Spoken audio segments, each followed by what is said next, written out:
باشي سباس وستعيش رب العالمين كأما لنا أون مليار شخصي ناومان قراوة براستي يقدر عمرم كرديا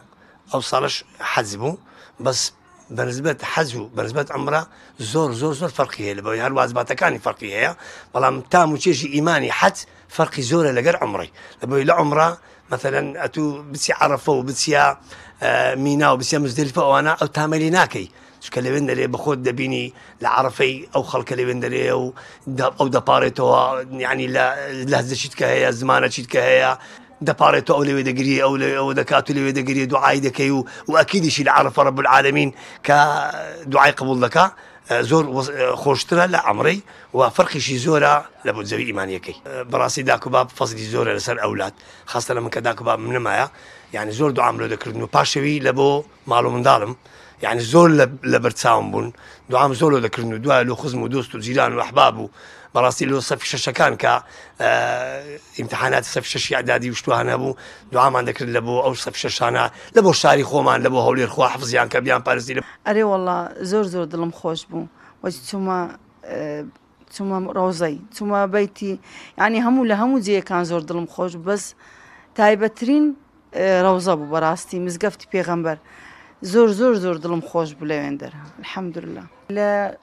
عرفي قريام لا عرفي زور قريام لا برامبر كعبة زور قريام دعام لبو مالو من ضالو داكو باب مذكردو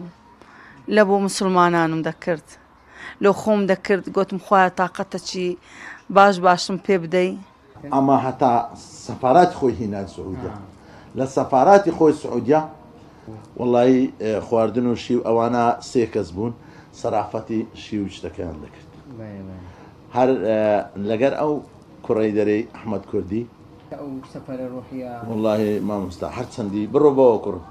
حرسندي اتو وصفي بكيتو نابي بارقرانو ضد صلاتي عمل داري دانو نعم بالضبط لصلاتي حكومتي ثاني كدوره لكردستان دعوه كان ورا رسمان لقى بقرن اوها كد تيانو عزي ايمان زور برز دبتوا